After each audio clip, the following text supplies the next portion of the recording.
दीवार पे लगी घड़ी में रात के 2 बज रहे थे। माया के छोटे से अपार्टमेंट में अंधेरा छाया हुआ था। वैसे तो उसे रात की शांति बहुत पसंद थी, पर आज रात ये साइलेंस कुछ अलग था।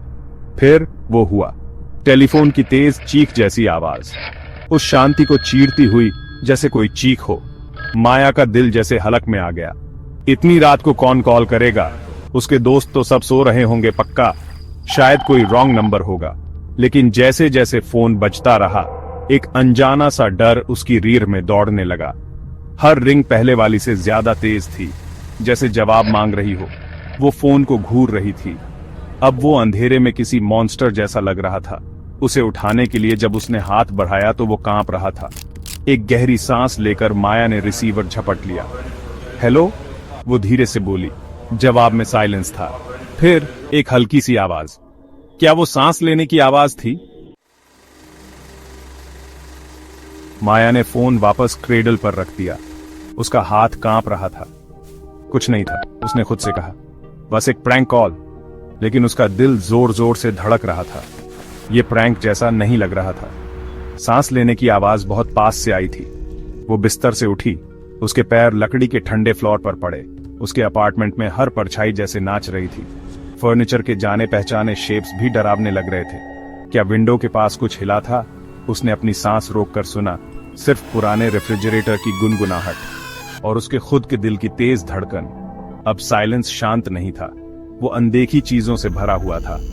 अब सोना इम्पॉसिबल था। उसका दिमाग तेजी से चल रहा था। कौन हो सकता है? और कोई सिर्फ सांस लेकर फोन क्यों रखेगा? उसने दरवाजे के लॉक्स डबल चेक किए। उसने पीप होल से झांका। खाली हॉलवे के सिवा कुछ नहीं, लेकिन ऐसा लग रहा था जैसे कोई उसे देख रहा है। फिर वही हुआ, फोन फिर चीखा। वो उसे घूरती रही जैसे जम गई हो। इस बार माया ने जल्दी से फोन उठाया। कौन है? उसने हिम्मत दिखाते हुए पूछा। फिर से साइलेंस। फिर एक फुसफुसाहट। मैं तुम्हें देख रहा हूं। आवाज खरखराई। वो धीमी थी, बदली हुई। उसका खून जैसे जम गया। क्या चाहिए तुम्हें? माया चीखी। फुसफुसाहट फिर आई, इस बार और पास से। मुझे पता है तुम अकेली हो। कैसे? उन्हें कैसे पता? वो विंडो की तरफ भागी, पर्दे हटाकर। नीचे स्ट्रीट अंधेरी और खाली थी। वो आवाज उसके साथ खेल रही थी। कॉल्स आते रहे हर घंटे, हर बार वही खरखराती फुसफुसाहट। कभी वो उसका नाम लेता, कभी बताता कि उसने क्या पहना है। उसे कैसे पता? वो फंसा हुआ महसूस कर रही थी। फोन, जो कभी बाहरी दुनिया से जुड़ने का जरिया था, अब उसका टॉर्मेंटर बन गया था। माया ने सब कुछ ट्राई किया।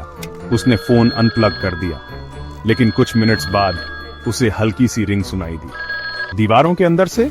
इम्पॉसिबल। उसने डरते हुए उसे वापस प्लग इन कर दिया। कॉलर को जैसे उसकी हर मूव पता थी। दिन एक धुंधले बुरे सपने में बदल गए। माया एकदम थक चुकी थी। वो हर आवाज पर चौंक जाती थी। उसके फ्रेंड्स ने कॉल किया, पर वो समझा नहीं पाई।